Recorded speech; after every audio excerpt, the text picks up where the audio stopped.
Hey everyone, my name is Stephenson, and my co-host here, say hey. I'm Danny Parmelee. And we are here with the Unfiltered Church Planting Podcast, just real conversations about church planting. Glad you could tune in with us today. We're going to talk one of those conversations that I think it permeates a lot of church planters' minds, especially in those moments where the church plan isn't going as the way you thought it was going to go. And maybe things have been slower, things have been more difficult than you thought. Maybe you're now a couple of years into the church plant, and it's a conversation I know I've had a lot of times with other guys. You know, should we relaunch? And even some guys in church planters, it comes down to this point. Maybe is it time for us to kill it and call it for what it is? And so I want us to have just a real conversation through this, Danny, of how do you interpret the season, the timeline of your church, what God is doing? Is it where you thought it'd be? If not, how do you make sense of that? And so I'll let you kind of get us going in that conversation. Yeah, I think first of all, just to understand that probably the culture around church planting in general, and maybe even the common characteristics of a church planter is to persevere at all costs. So to even consider relaunching and definitely to consider killing it just almost seems off the table completely. And you add to that, the kind of insecurity of, okay, did I fail? Is this wrong? And everyone's telling you got to keep, pushing forward. So I think just even starting by recognizing that that's kind of, in the culture. And yet there may be times where relaunching and or killing it would be the best option. So that's what I hope we can kind of talk about today. And I don't know if you've even in your experience been at that spot of being like, man, I don't know if this is going to go forth or not, or what you hear from church planters are usually some of those first signs that they're asking those questions. Yeah, I think some of the first signs, I'm from the mindset too, Danny, like every chance you get to relaunch, in essence, meaning if you're making a move or something significant's happening, relaunch it. Like put the energy, effort. We had 3 grand openings, in our church, our first church plant. It was the original start, and then we moved from the movie theater to the high school. Well, we called it a new grand opening. We put as much energy and effort into kind of relaunching in that moment. And then when we moved into a new facility that we went in as rentals, but it gave us a sense of more permanency, we had 24/7 space. We relaunched again, and we had another grand opening. And so I'm not against the relaunch mindset, but I think you have to understand what's the flavor behind this. Why are we needing to think this way? And there's kind of 3 main areas, and really these come to how we define church planting, whether or not it's successful or not as a whole. Is number 1, is it self-funding?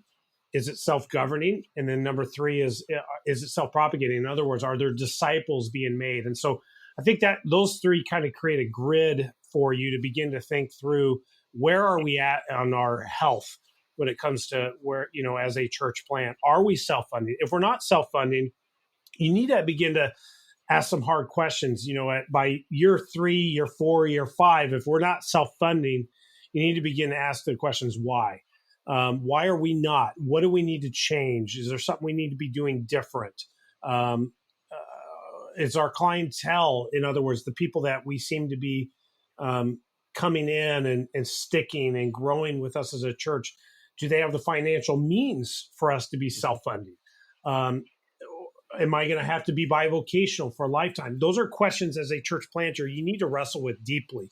And honestly, I can't answer that question for you, and neither can Danny. That really becomes, I think, a God thing between you and him as to what is he calling you to be as a leader? Who is he calling you to be as a church? And are we actually fulfilling those, or is there a unique way we can be more creative about that? What would you add to that conversation? Question of clarity for you. When you talked about relaunch, you still kept the same name, kept the same leadership. You were talking about, hey, it's just another time to kind of give a boost of kind of introducing yourself. and I think that, and obviously anytime you could do that. I mean, I felt like we almost did that on a yearly basis with kind of our fall launch and used it as great times. And then, yeah, you have those significant times where you add a site, change a location, something like that. But for those that are kind of in the dwindling, maybe numbers, not meeting some of those benchmarks or expectations, like you said, with attendance and or finances, um, the thought of relaunching, which usually includes some sort of name change, logo change, website change, that type of thing. I would just caution guys of just thinking that that's the quick fix, because it's not your name, it's not your logo, it's not your website, usually as the main thing. And so, yeah, so Bingo. if you do relaunch, I do think it is really important that you actually stop, and especially stop meeting for Sunday services. So let's say you're whatever, city community church, and you're at it for 2.5, 3 years, you're struggling at 30, 40 people, barely making it week to week, don't have very many volunteers. You can't keep meeting on Sunday and just change your name now to whatever the cool new names are that are happening out there, and spend some marketing money.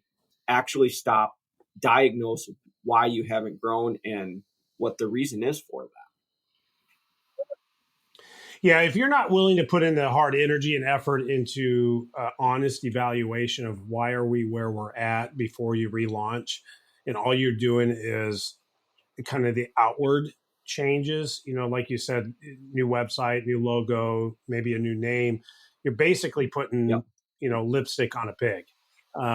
And you really do need to, this is where reaching out to outside help, bringing in a coach, a more experienced church planter or another pastor, get outside eyes on what's going on inside to give honest, hard feedback, to be able to say, this needs to change. If you are going to relaunch and don't change this, you're going to be Right. exactly where you are right now.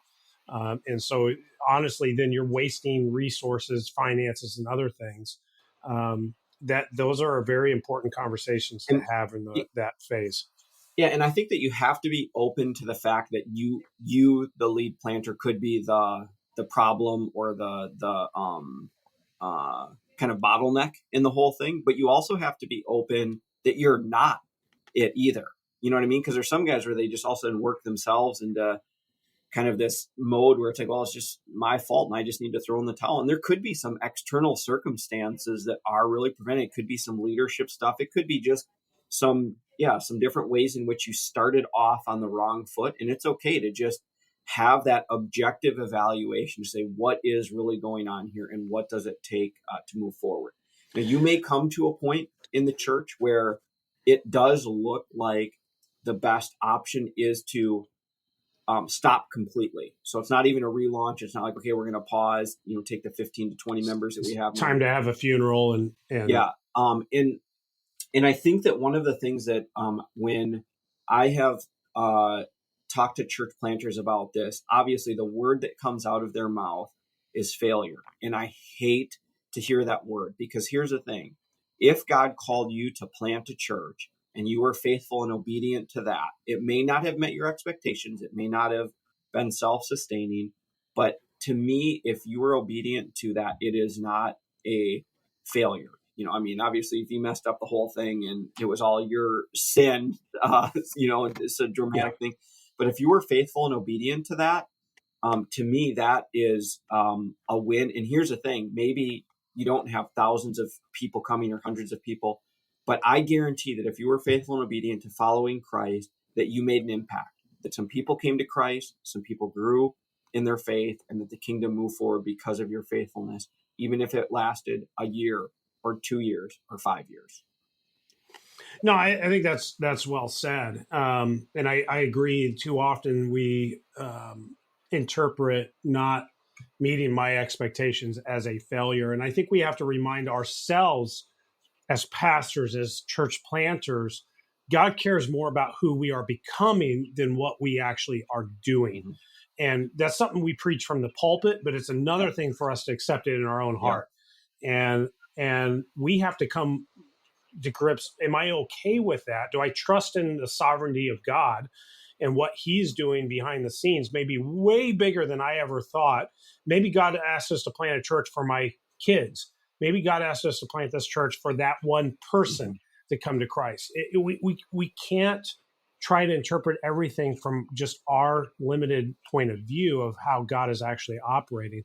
I know guys that have planted churches, and 5-6 years down the road, they just didn't have any momentum, and nobody knew was coming in the door, and disciples weren't being made. Those that were there were being discipled, but not new ones. And they came to a point where they realized, I don't have the energy to keep going. And they, 5 years after they decided to kill their church, I don't know, bury their church. I don't know what the right term to be politically correct in that is, but no political correctness on the Unfiltered podcast. yeah, that's true. It's raw. It's real. They didn't have any regrets. And I think that's a healthy place to be, and realizing God can still use you, and God will still use you if you're obedient and walk with him and trust that it just may look different than how it may look right now. Yeah. What are some of the indicators you look for as you're coaching planters where it's too early for them to transition? So maybe they even realize, man, the reason this thing isn't growing is actually my own either leadership capacity or circumstantially what's happened, and what's like too late. Like, man, if you would have moved on, the church actually would have survived or would have done better, but now you've been here almost too long. I would say the ones that have relaunched successfully that I know have reached out to somebody that was more experienced and got a coach. That made all the difference in the world, whether or not they were successful in making those changes and kind of moving forward, because it gave them an advocate, somebody that could encourage them, but also somebody that could poke holes in things that weren't good or things that weren't accurate and help give honest evaluation.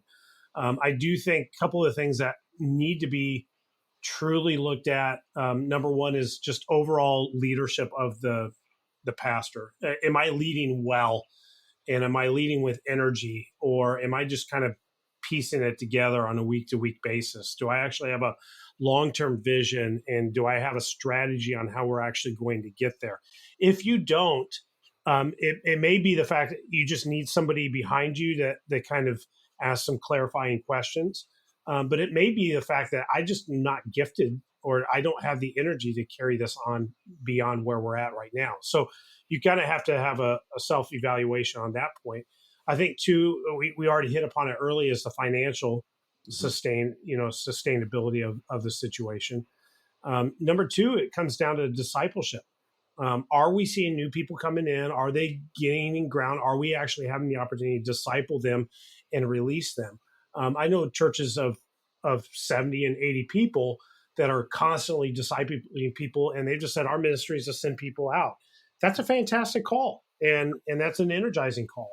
I also know churches of 200 where they've been pushing hard for 2 years, and they're tired of being in a facility, and they're ready to call it quits because they're in a portable. Well, to me, that's a perseverance thing.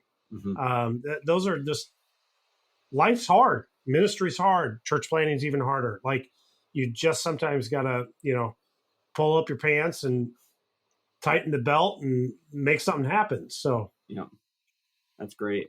Yeah, I think the number one thing, especially if you're listening to this and find yourself in one of those, there is no here's the exact number or metric. Like, if you haven't hit 50 people by year 3, you must call it quits. There is no magic number or magic matrix, but if you can have some outside people speak into that and to have an open, honest evaluation of kind of where you're at, because there's church plants that have been lagging and struggling, and all of a sudden they took that time, they evaluated, they either relaunched and rebranded type of thing, or they just kept going with their same brand, but just, fixed what was needed. And then all of a sudden they hit these different peaks and took off. And there's others that, didn't do that. And then they just stayed long. And it was this long, slow death that didn't need to be a long, slow death, that they probably could have made the decision that would have been better for their family and better for that team of 20 people that were left that maybe are so burned out from the church and church planning that to this day, they want nothing to do with it because it became about just this group, like church. I don't want to do that. Or their kids were brought there every day and the kids didn't want to be in church because like, oh man, my family, we couldn't even take summer vacation because my dad had to be behind the sound booth every week. No, I think that's well said. And to me, the final thing that brings the most clarity is the culture piece. Mm-hmm. Are we the culture that we set out to become, or are we something different? And that can become a defining moment as to how did we get here if we're not where we thought we should be, and is it changeable? Yeah.